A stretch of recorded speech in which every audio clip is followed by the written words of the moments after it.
God bless it. God bless it. It's been a week. Um, but I'm really excited that I get to be here and I get to have this conversation with all of you because this is a really, really interesting conversation.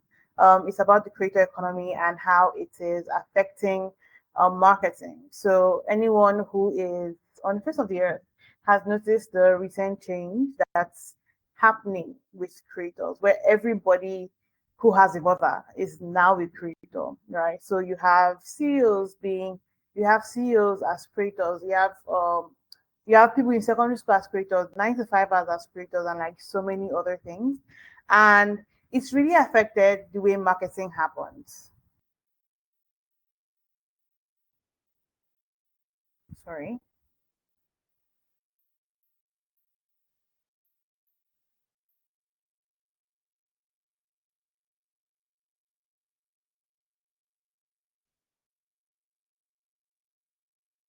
For everyone. Give me 1 second.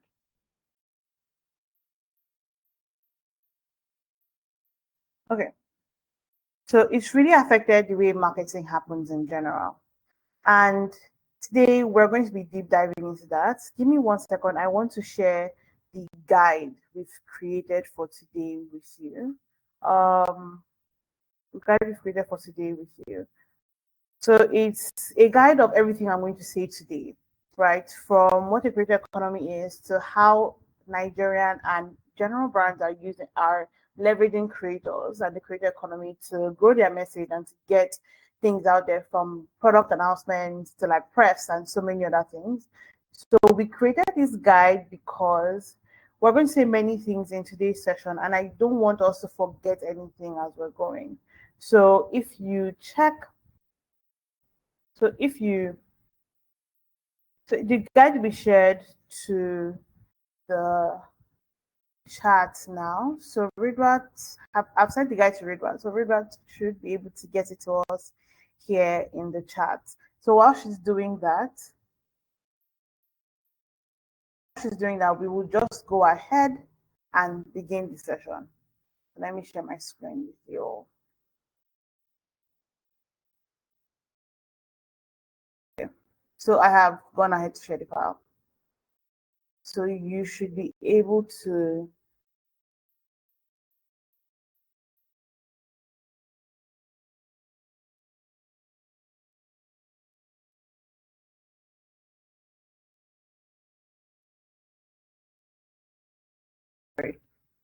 let me start with sharing my screen so we can get into the conversation for today.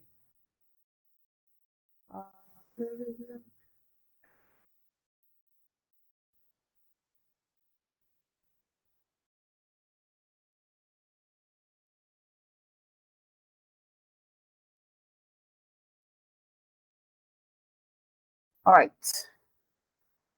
So let's begin. I'm going to try to make it as visible as possible.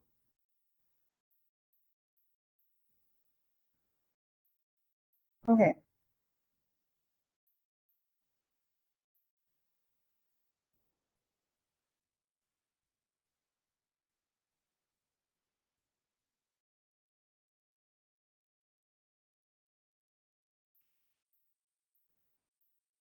All right. Please let me know in the comments if you can see our screen, just to make sure that we're all on the same page.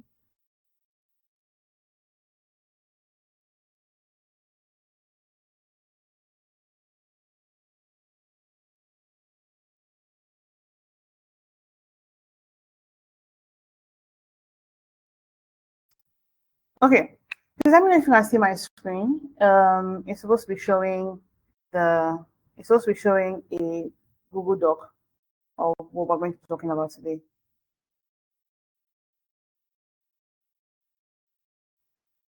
Okay. Okay, great. So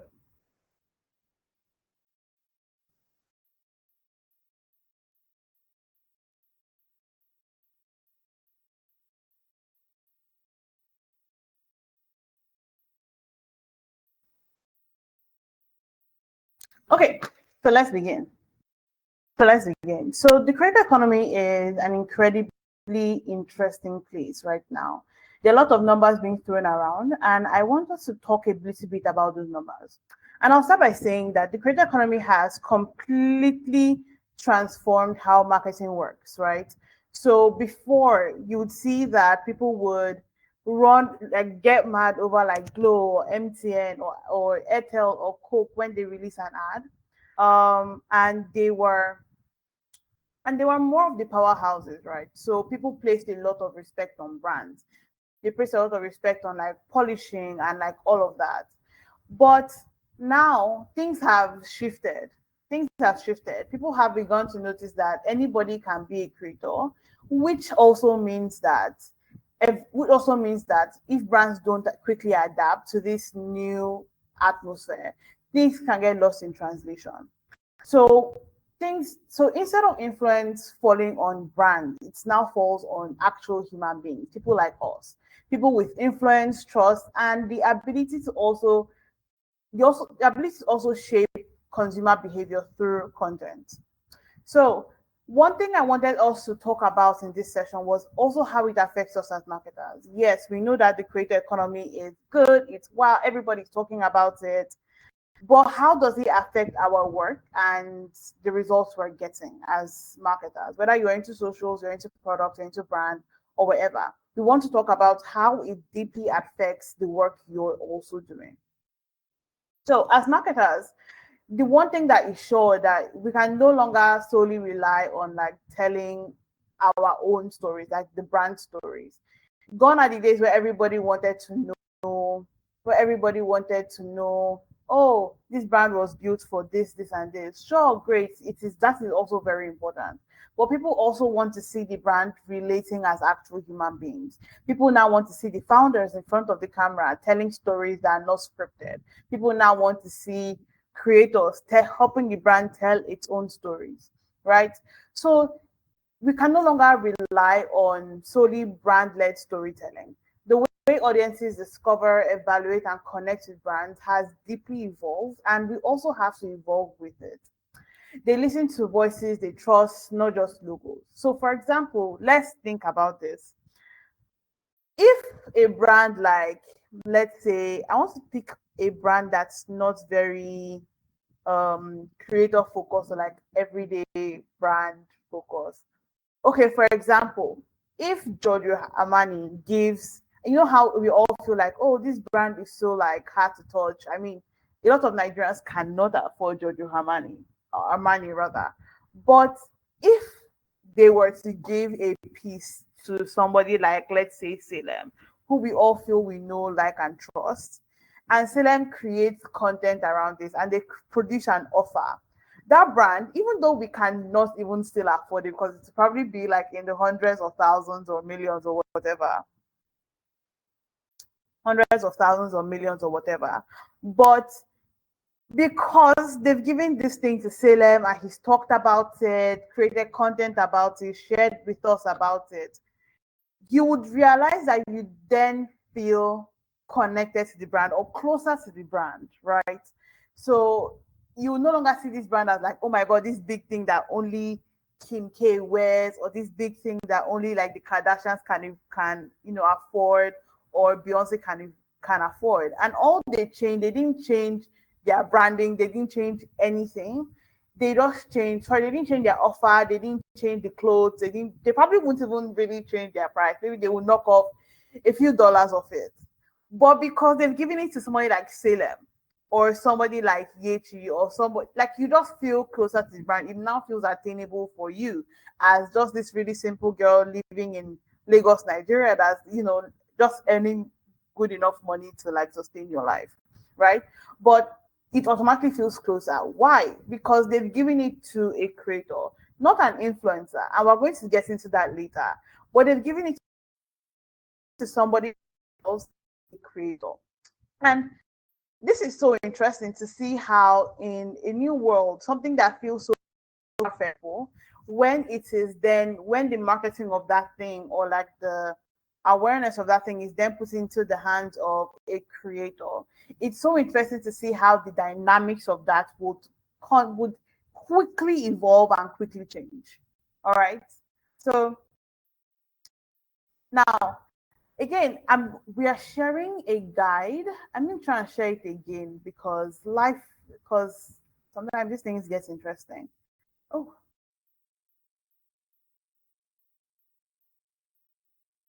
let me share the file again. Gosh.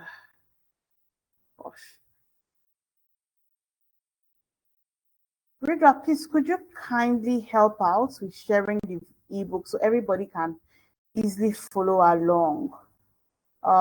It would be in the chat section. Let me see if I can even get it. I only have the old version, unfortunately. We're trying to get this ebook to you.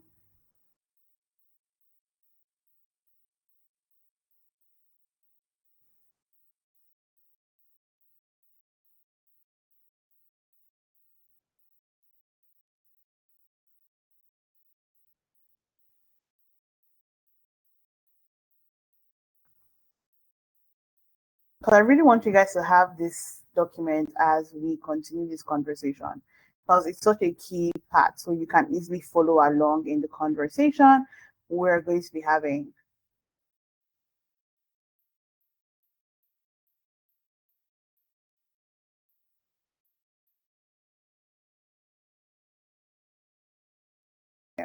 Let me try to send it because we're also having issues on our end here. I think it's yeah, it's really not sending. It's really not sending. So Rebecca is just going to drop it on the group. So you can go onto the group and get it. You can go onto the group and get it. So I just really want everybody to be able to follow along because things get really dicey as we move forward. And I want you to be able to look at something and follow on. Great.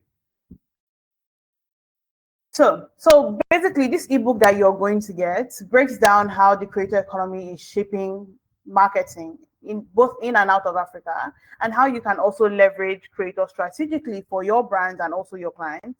It's also designed as a practical playbook, not just theory. So we have like data, examples, and like all of those things in the ebook. So let's begin. Let's begin. Oof.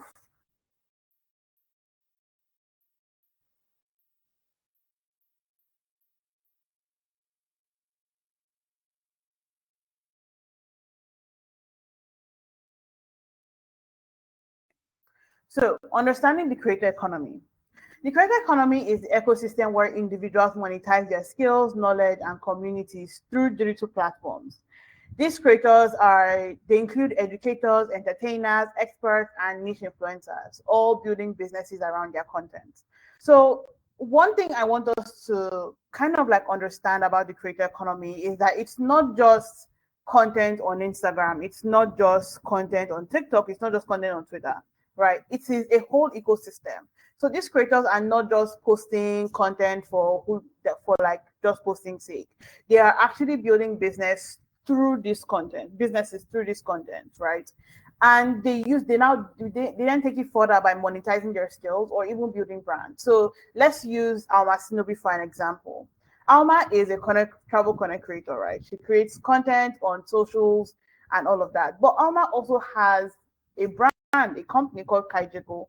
Alma also has certain digital products or courses, or even one-on-one sessions, or any of those things that she announces part time, right?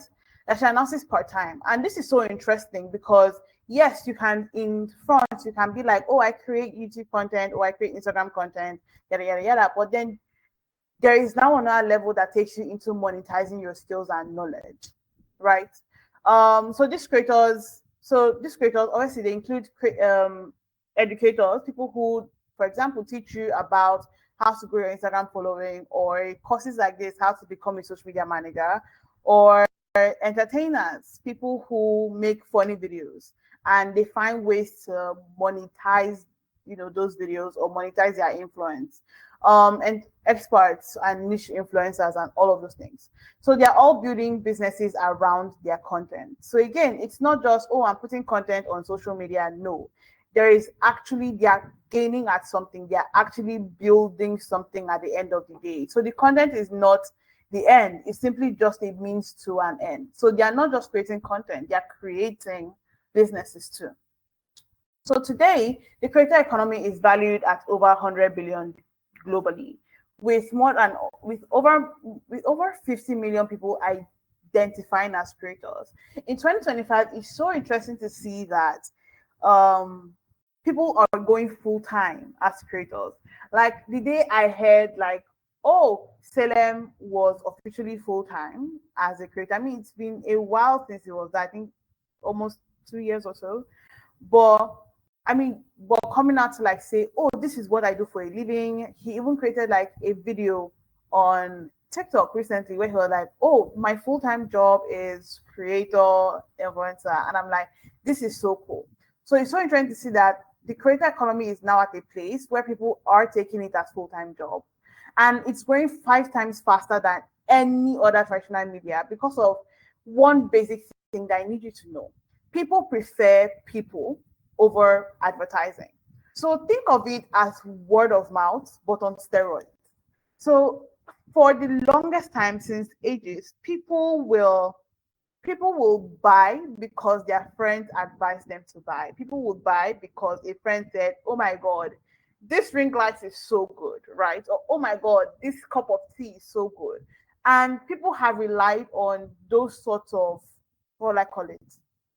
On those sorts of, what's the word I'm looking for? On that sort of marketing, right? On recommendations for the longest of times. And eventually, brands were doing well with it. I mean, a brand gets big enough to then have word of mouth to then be recommended. But now, when we now get into like the influencer and the creator economy space, we then realize that, oh my God, people are actually buying for people. And this is just word of mouth on steroid when it comes to influencer marketing or creator marketing. It's just word of mouth, but to a million people at a time, right? So people buy from people over polished advertising. Another reason for that is that false advertising is a real thing. I mean, we all laugh about it, what I bought versus what I received, but like it's such a real thing and it has caused a sense of distrust in people. And also capitalism in general has also caused a very, very big mistrust in people where people feel that, oh, brands always just want to take advantage. We only care about the money and all of that. And then people care about people, or at least would like to believe that the creators and the influencers we follow, they won't lie to us, right? They want the best for us, they care deeply about us. So when they recommend something, we always, something in our head always says, oh my God, this person isn't going to lie to me, right? But now we're also going to get into like the creator versus influencer thing, as you can see down here. But then it then became like a whole thing, and I would explain as we go forward. So platforms like YouTube, Instagram, TikTok, and even Seller have made it incredible. Oh my God, this is such a shameless plug because obviously I work at Seller, so it's such a shameless plug. Well, platforms like YouTube, Instagram, TikTok, and Seller have made it possible for creators to own their audience and build real revenue streams. And we're going to get into this owning your audience thing later on. They don't just sell with, give me a second. So we're going to get into the how creators own their audience yeah, in this next session. So so these creators that we're talking about, they are not just selling content. They sell trust, they sell expertise, and they also sell connections, right? So let's get into the difference between the creator versus an influencer. And the end of this thing, I'm going to say something really interesting because I mean it's really, really interesting to see to because we try to make a distinction, but at the end of the day, for somebody to be incredibly profitable, they kind of have to be both. And I would explain. So creator versus influencer, knowing the difference. The words creator and influencer are often used interchangeably, right? So, oh, sorry,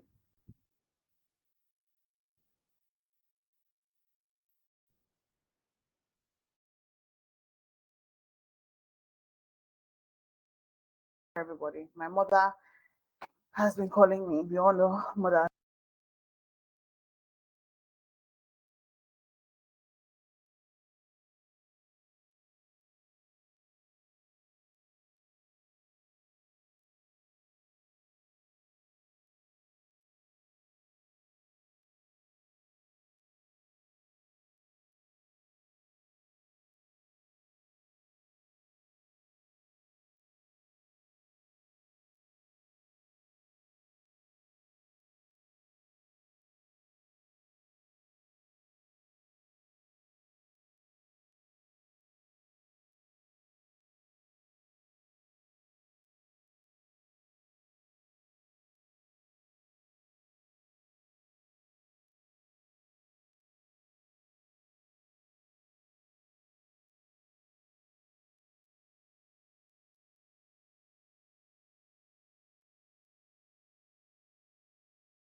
Everyone, please let me know if you can hear me. Drop an emoji, something, just so we know.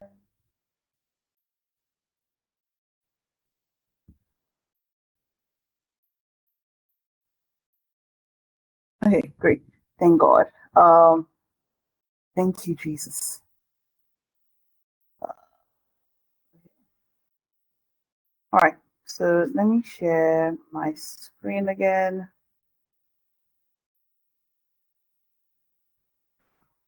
Okay. So I'm going to take it again from creator versus influencer. Okay, great. So we're going to take it again from creator versus influencer. Okay, great. Let's begin. So the interesting thing about creator versus influencer or the creator versus influencer conversation is that it's a what differentiates them is mindset and it can be easily flipped. So it's not like doctor versus surgeon where like you have to go to a whole school to become a surgeon. No, it's literally a mindset thing and just a little tweaking strategy that changes someone from an influencer to a creator. And I'll also explain why there needed to be a differentiation. So the words creator and influencer are often used interchangeably, but there is an important difference in mindset, like I said. Influencers focus on influence. This is so funny. It's like, oh, influencers focus on influence, like duh, but like yes, they focus on influencing you and I to make buying decisions. Their revenue comes mainly from brand deals and partnerships, and they're often platform dependent and engage in transactional relationships with brands, right? So basically, an influencer will come in, take, let's say you want your brand to be well known in Lagos, right? And you pay an influencer. Their job is to make that brand well known. That is all. After that, you give me your money, I do my work, I be going home, right? So I mean, it's not as easy as this, but like yes, a lot of the work they do is transactional. It's a job for them, obviously. So it's transactional. You pay me, I provide a service, I go home. However, creators, on the other hand, focus on, well, the creation. They build multiple streams of income, courses, products, communities, events, or even digital tool. They build their own products, tech products, and they own their audience. They build equity and they nurture their community. So a creator, let's bring Salem back into the mix because Salem obviously is the creator's creator, right? So let's look at Salem. Salem has multiple streams of income, as we all know. Salem has his products, which is hosting on Seller. His community ebook. He has community hangout. He has um he has community hangout. He at a point he had a membership, like so many things, right? He also has creatorium, which is also a form of which is also if an income stream, right? I'm not sure, they have a community, they have a creators community which you pay for, and we'll also get into how they probably will make it an income stream later on. So he has all this. He's also still an influencer, and he also still does brand consulting on the side. He does speaking on the side. So, and he's also nurturing his community. He also owns his audience, meaning that Salem people are Salem people. He has them on an email newsletter. They are not just, if Instagram was to disappear today, Salem will still be able to reach us. As long as you have interacted with him outside the platform, you bought an ebook, you signed up for a webinar, you have bought a membership, something of that nature. If Instagram, TikTok, everything was to go down today, Salem will still send us an email like, hey, what's up? I'm still here. I'm still with you. Right? So he owns his audience and he's nurturing us every single day. I mean, he just finished the Creator 100 challenge and he nurtured us. That was part of nurturing your community. In reality, like I said, there is an importance as a creator, or rather, creators to become extra successful, they merge both roles. So in reality, the most successful individuals today blend both roles. And therefore, as marketers, why do we need to have this conversation? Not because we want to say, oh my God, I'm not going to work with influencers or somebody who identifies solely as an influencer or somebody who identifies solely as a creator. It's not so because we can pick who and who not to work with. Two of those people are incredibly, incredibly, incredibly important, right? But we're having this conversation so that we can understand how to design better partnerships, and not just ones that are you do today, they don't know the person tomorrow, but like ones built on long-term collaboration and not just one-off promotions, right? So before we get into the nitty-gritties of how brands are how brands are leveraging creator marketing today, we're going to talk about the evolution of marketing. Sorry. We're going to talk about the evolution of marketing. Marketing has gone through three major shifts over 2 decades.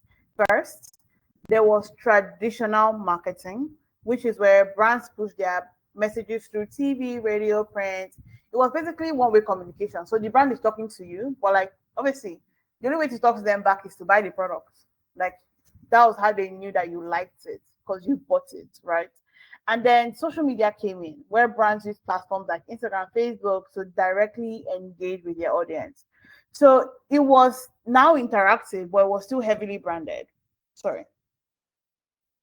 It was now interactive, but it was still heavily branded. So now in the era of social media, the brands could hear from you, but like they were still suit and tie proper brands. Like they wouldn't engage with certain conversations, they would hardly respond to comments and like so many other things. But now we are in the creator economy era where brands and creators are co-creating content for communities. You see, every brand now wants to have a community. Coke wants to have a community, right? That's why they brought back the one of the greatest marketing one of the greatest marketing campaigns in the world. The share like the one with your name on it, right? They brought it back because they are trying to build their community again. Marketing has evolved from interruption now into invitation. And by interruption, I mean, when you're watching, like, let's say, um, or like you're watching Telemundo and you're watching it and like your heart is beating for Lola and everything. And then somehow just this segment is brought to you. That it is literally interruption. It used to get me so upset. I would walk away. Like I would go to the kitchen, do something, I'll find what to do because I didn't want to sit through all the brand advertisements, right? But now they're inviting you into their world. Coke is bringing back an amazing campaign. Brands are now having, like this blown out festivals like Canva and having like Canva Create and like so many of those things. Brands are now moving from, oh, we don't want to interrupt your daily segments. No, we want you to be in our world constantly. We want to be part of your day. We want to always communicate with you. Why? Because consumers trust individuals more than they trust institutions. And now creators are now the bridge between the brands and the audience, right? So before you would have influencers, but then people started to mistrust influencers for many reasons.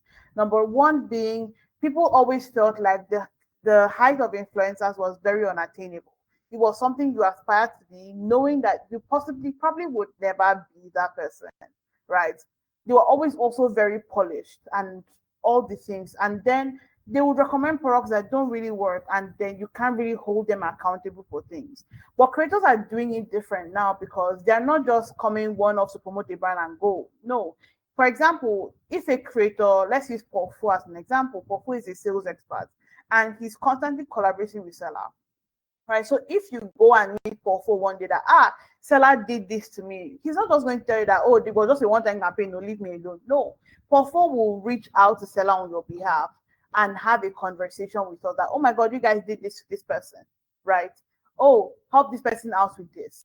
So because of the strategy and the way creators are now obviously becoming creators and like the shift in the creator economy and how they're also partnering with brands, people tend to trust them more because it feels like, oh, you can hold this person accountable for XYZ. Therefore, you can hold the brand accountable for XYZ, right? So creators have now become the bridge between brands and audiences, no longer just people who are quote unquote influencers. Yes. Trust. Let's talk about the trust shift. Like I was saying before, people began to mistrust influencers, but people also began to mistrust brands. Trust is a new currency in marketing. According to research, According to research, my mother just took me off. I'm so sorry. According to research, 92% of customers trust recommendations from individuals over recommendations from brands. Interesting, right? Things have shifted. Things have shifted. Again, I want you to see creator marketing and influencer marketing as word of mouth, but on steroids. Okay? Traditional ads are losing their credibility while creator led storytelling is driving real engagement. When creators recommend products, it feels incredibly personal, like advice from a friend, not just another like sales pitch. Oh, come and buy, come and buy. No, it feels like this person is, like I said before, you feel like they have your best interest at heart, right? This authenticity then goes on to be help us build emotional connection and also drive higher conversion. Because whether we like it or not, yes, people take logic to buy stuff, but people also use emotions to buy stuff, right? So, for example, at Seller, again, shameless plug, creators who sell their own products often outperform brand ads because at Seller, for example, creators who sell their own products often overperform brand ads because their audience genuinely believe in what they are promoting. The lesson is authenticity beats production value over time. So, for example, let me just tell you. So, we were trying to push Creator Summit 1 year, and we're getting really good numbers, but we wanted to get it higher. So, instead of like just us doing our ads and doing our own content and everything, we decided to embark on creator marketing. So, we picked out creators in certain niches that we wanted to target, people in 9 to 5, people who are playing creators, people who are into sales and marketing, people who are into fashion, and we partnered with creators all around there to talk about the creator summit. And let me just tell you, our numbers were happy, our numbers smiled, the dashboard was smiling. Why? Because this didn't feel like another, oh my god, Seller is doing something else, another sales pitch. No, it genuinely felt like these creators were advising them on how to level up their creator journey and telling them that if they come for this creator summit, they are going to find interesting answers and they're also going to find these people there too. So people were obviously very, very not just entertained rather, but they were sold, right? This person that I trust, that I've been following for the longest time, that I feel like I can touch, that feels relatable to me, they're advising me to go and do something that's going to be great for me. So I'm going to go and do it. Again, word of mouth, but on steroids.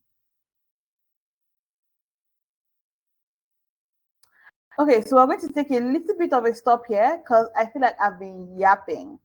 Um, does anybody have any questions so far? But I don't just want this to be another yap session. I want us to have actual conversations. Let's see. So I've allowed everybody here to talk. So if you have a question, you can just unmute and ask the question.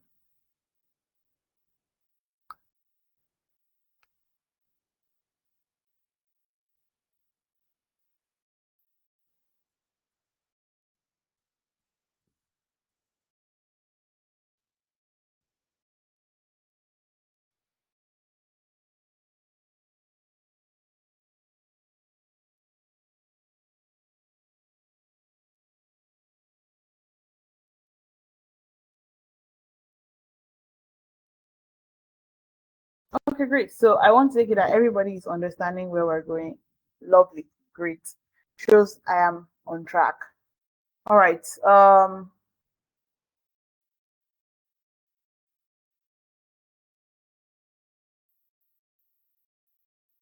Okay, shows I'm on track. So let's continue. So let's talk about where consumers' attention lives. Consumers spend a lot of their time engaging with creator content, not brand content. Now, if you notice, I've been doing a deep dive for like the longest time, the past few months, on brand accounts, especially in Nigeria, and in I've been seeing a constant decline in a lot of brand content.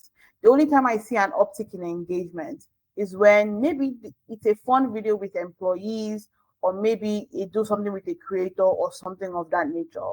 Why? Because people want to interact with people. People no longer want to interact with brands. People are done with brands. People are done with branded content, right? So studies show that 58% of daily social media consumption revolves around creator or influencer content. Only 12% is brand owned content, while just 5% is traditional ads. This means that brands are competing for attention in a small slice of the pie, while smart marketers are collaborating with creators who already own audience attention. Now, the crook of the matter is, or the base of the matter is, if you want to reach people effectively, you have to meet them where they are. That is the whole point of marketing, right? That we meet people where they are. And that is now in creator communities. So whether it is a small knit community on like Telegram or WhatsApp or anywhere, it is going to be a lot more lucrative for you to double down in those small communities rather than you keep pushing branded content every single day. Because right now it feels that the moment you say your brand name or you wear like a brand shirt, it's over, it's ended, nobody wants to have a conversation with you again because it feels like another ad. So how are you so the question now is, how are you as a creator as a brand collaborating with creators to share your message? Or how are you moving your brand to a place where your social media team or your social media team or your marketing team are now approaching content like creators, not like brand marketers? All right. Now, the next topic here is micro versus mega. Why small is often better. Now, they say size does matter, but like in the world of creator economy, size does not matter. Whether it is micro, mega, medium, small, big, large, anyone. Every creator is important in this new era of creator marketing. When brands think about influencer marketing, they often imagine celebrities or like mega influencers with millions and thousands and hundreds of thousands of followers. But reach alone has never equated to results. Micro and nano creators, like people within 1,000 to 100,000 followers, usually drive higher engagement, better trust, and also more targeted conversions because their audience is niched and incredibly loyal. So, for example, let's take Wisdom, for example. Wisdom Asiri, who's always creating content about how he asks 100 creators or XYZ about their creator journey. Imagine in one of those videos you are to put an ad or like to have Wisdom promote your product, or even to have Wisdom work on like content for you in collaboration. What is that going to look like? It's going to produce better reach than your brand connect could ever produce. And he's not that big of a creator. I don't think he has up to 10K currently. So his platform is not that big, but he still gets engagement. Some of his videos have incredible amount of viewership, of comments, etc. Right? So these are the creators who are bringing in conversations, creators who are focusing on community, not just followers, not just growing your social media, but also focusing on communities. These smaller creators are also more affordable. In like the marketing world, we know the less money you get to spend, the better. The less money you get to spend, the happier your bosses are going to be. So they're a lot more affordable and they're often always willing to co-create content that feels organic. Instead of spending your entire budget on a mega influencer, work with 5 micro influencers or nano influencers who truly align with your brand's values. You will get better ROI and also in deeper engagement. Especially when it is content that's done well, not just, oh, this content is sponsored by X. No, you want to kind of like create a script or create a piece of content that has emotions behind it. That's not just about buy, but it's also about, oh, this brand has changed my life in this certain way, and I think it's going to be helpful for you too. You also want to find ways that you can simply, you can simply inject the brand without making it a whole marketing thing. The more organic and the more organic and seamless the insertion of a brand is to a particular piece of content, the better it does. Right? So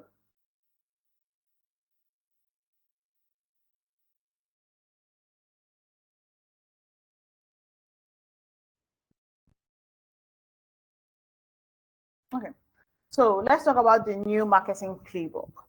Now, the old playbook relied on buying of ads, controlling the message, media buying, pushing content out to audiences. It was focused on a lot of impressions, reach, clicks, conversion, not building real relationships. However, the new era of marketing is about partnership. People want to partner with people now. People want to partner even with brands partnering within themselves, also brands partnering with creators.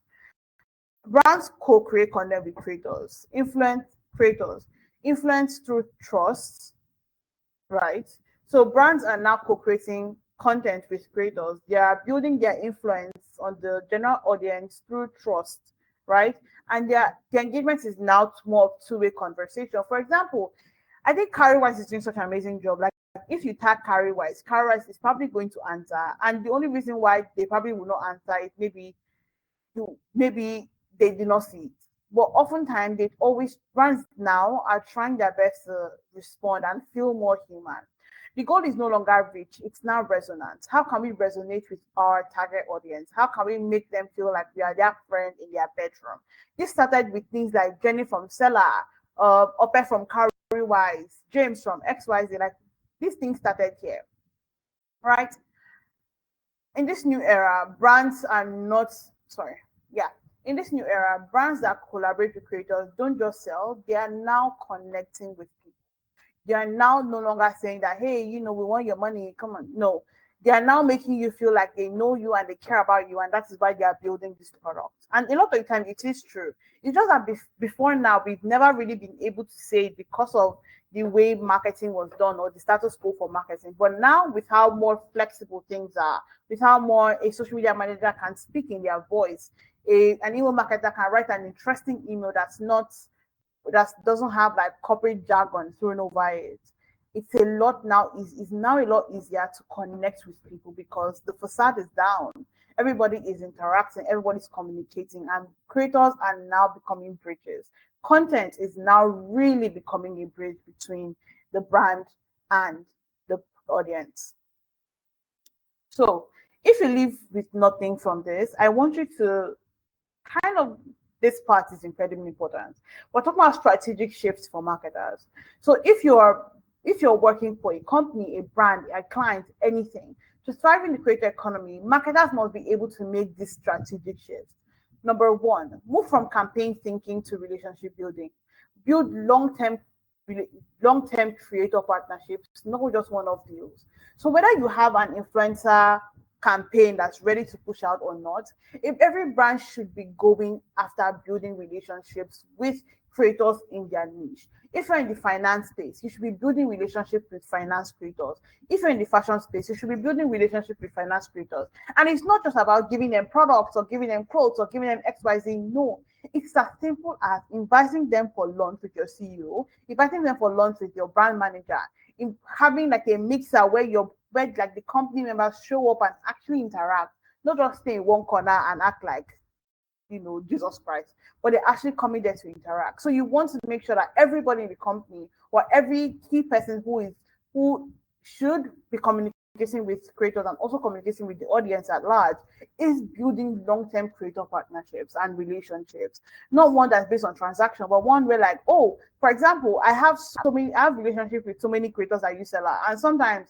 if they have a problem, they no longer go to support. Lydia is now the support because they will call me and say like, hey babe, I'm having this problem. Can you walk me through it? And I happily walk them through it because I sometimes see them as friends. A lot of them, I now see them as actual friends. I show up for them. We go to the same gym. We do so many things together, and they show up for me because I became intentional with building creator partnerships. Next up, focus on engagement quality instead of follower counts. Choose creators with strong community interaction. Now, when it's time for campaign, instead of like going for the person with like 2 million followers, why not go for the person with 10K but has an incredibly engaging community and probably even has like a hub for that community on Telegram, on WhatsApp, on Twitter, wherever, right? So for example, let's say Metrico wants to come to Nigeria and do some marketing. Instead of like going to like the big social media marketers like that, have many followings and all those things, I I would rather collaborate with somebody like Yetunde who is moving conversations on Twitter about marketing, actually on that group. I would rather have those. I would put money behind that, right? I want money behind that instead of like all the other influencers that really have nothing to do with like my work. I also put money behind Bolaji because he's building something incredibly active. She's doing it on Instagram. She's also doing it on Telegram with her close community, right? So we no longer want to go for like influencers with like 1 million followers. It's dead now. If you are not having actual conversations with your community and nurturing your community, nobody wants it. Like nobody wants to touch you. Next, shift from full control to and anyone who's touching you is probably not seeing results and they're probably having headache. If you let's use people with even big following that still have like really engaged communities. Let's use Simi Sonia or Vicky James. Vicky James interacts with her community. She might not answer every comment, but the way she words her comments, the way she words her content, the way she arranges her content, the way she communicates, shows that she cares about like her general audience, not just, I want to be followers, I want to be followers, I want to be followers. She cares about what people want to see. She cares about the stories people want to hear. For example, there was this lady, I saw her video. Nikki James is currently doing her UK tour or US tour rather for brides. And this lady, she's not a bride, she's been married for like 18 years, but she still went. And Nikki James didn't throw her out because she paid the money. And Vicky James didn't throw her out because, oh my God, you're not a bride. Vicky James collaborated with her. She met her, they recorded videos, they did the whole thing, and they posted. I think she will end up collaborating on the piece of content with Vicky James. But like, community is such an important thing for like everybody who is trying to build influence, because you need people to push you up. You need people to interact with you, not just on like, oh my God, like, and do all the things I say. You need people to like give you feedback on like your work, and creators who are leveraging this are thriving. Shift from full collaboration to shift from full control to collaboration. I hear a lot of creators always have this ick with brands where every brand wants like full control over the script. Oh, submit the script. Oh, this. Yes, which is really good because you want to make sure that this creator is not going to say something that is insane. Oh my God. As I was just saying this, I just remembered like an ad that trended this week. You want to make sure that these creators are not going to go and say something insane, but doesn't mean you should control every aspect of it. Yes, there's the review process that the content eventually has to go through, but you also need to give the creator room to express your brand in their own authentic way. For example, if a brand like Nescafe was going to give Salem, was going to say, oh, Salem, we want you to create content for us, and then they want Salem to wear suit and tie. We all know that it's gonna be fake. We all know it's fake, and we're all just going to pretend like, oh, that we're here for it. But meanwhile, like, all of us are asking what's actually happening here, right? Because that is not Salem. So we want to always give creators the room to express their brand in their own, to express our brand in their own authentic way. Replace vanity metrics for business outcome. Track conversions, not just impressions. You want to make sure people are converting. I say this quite often for social media managers. Your job is to do whatever necessary to boost to achieve business goals using social media, not just social media. Next, prioritize audience needs before the brand message. These shifts may feel uncomfortable for a lot of people, like the last one, which is saying that trash your brand message and focus on what your audience needs. But they are incredibly important for growth and also relevant, because every brand at the end of the day wants to be relevant for as long as possible.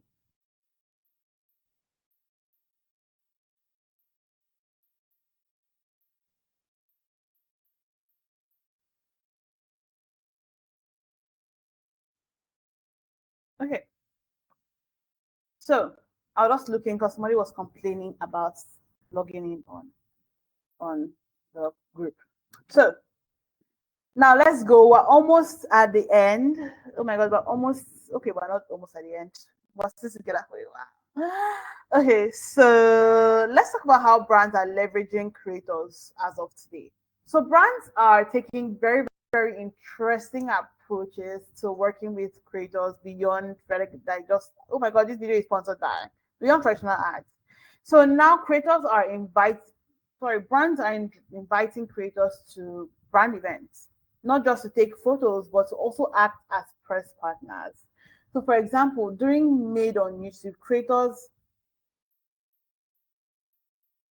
during for example, during Made on YouTube, Adobe Max, like Chloe Shi, who is like a creator, a tech creator, is a tech and creative creator. I don't know how to explain that.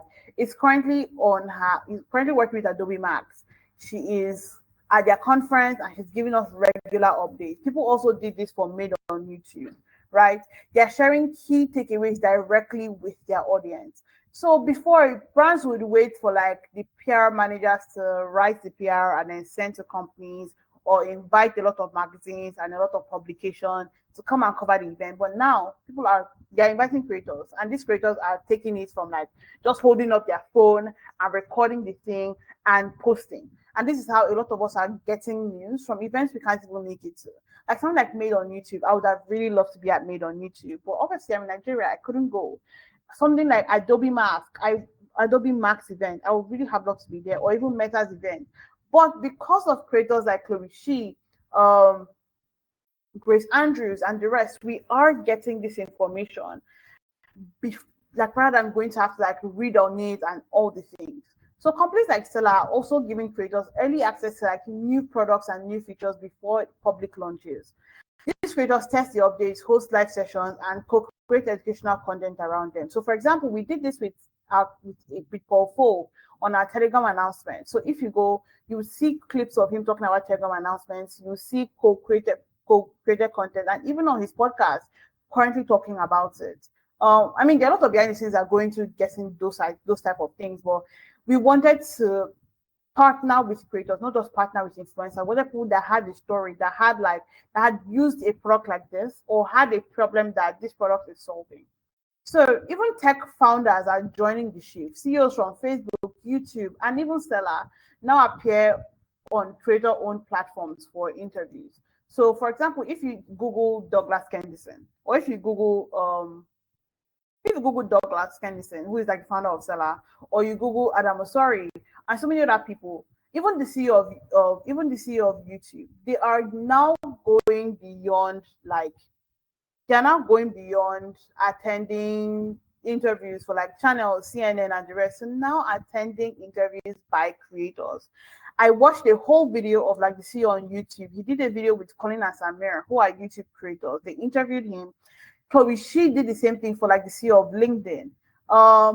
Grace Beverly did the same thing for like the CEO of Facebook. Sorry, the CEO of the the CEO of Instagram, and even creators like Joseph Don, I think, did one with, and so many other creators have done with Douglas, right?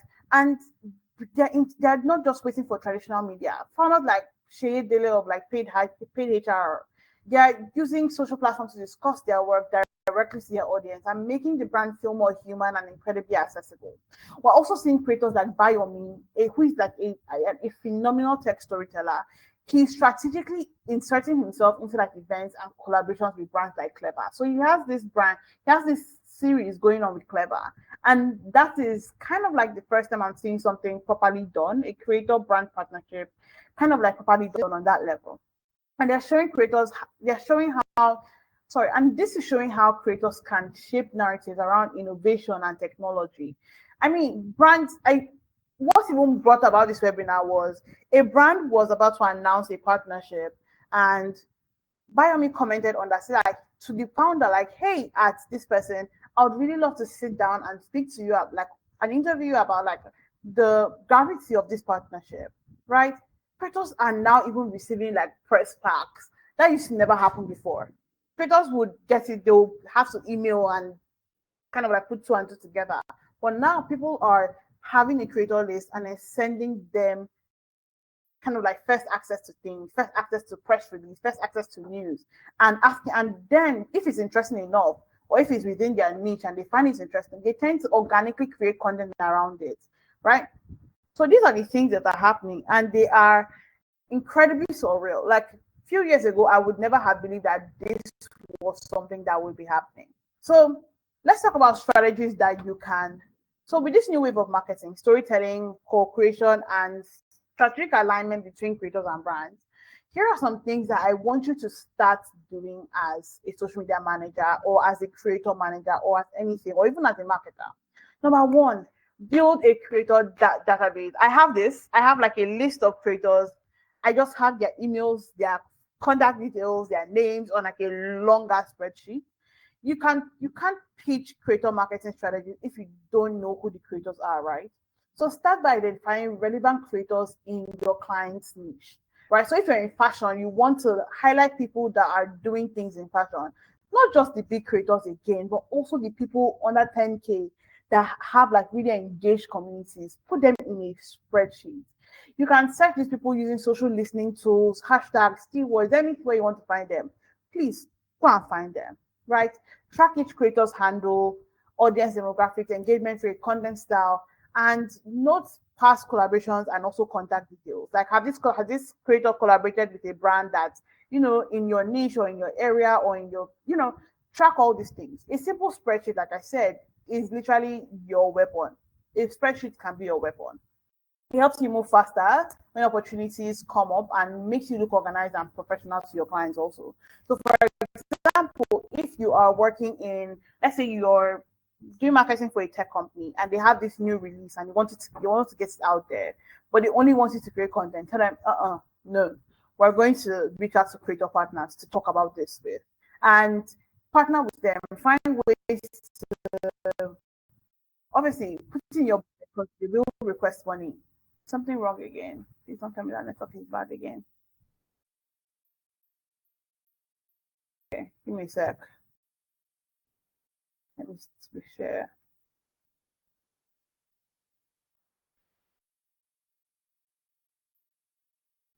Can you see it now?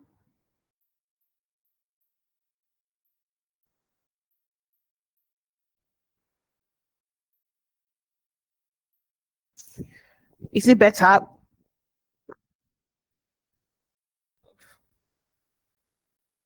Why is everything happening?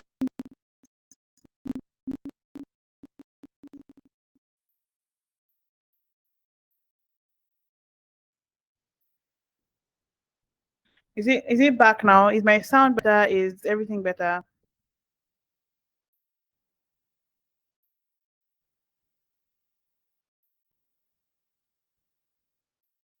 Is it better?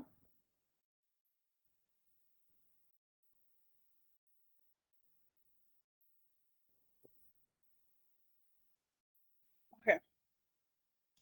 Well, is my voice better though? That's the most important thing. If you can hear me, I'm really trying my best to explain everything in the best way possible.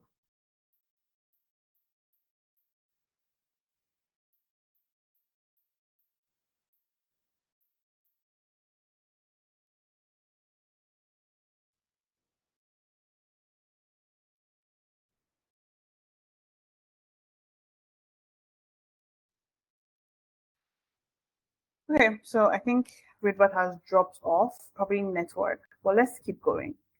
All right, so where were we? Okay, great. So number two, start small and test. One of my favorite things that I tell people is you should be running random experiments.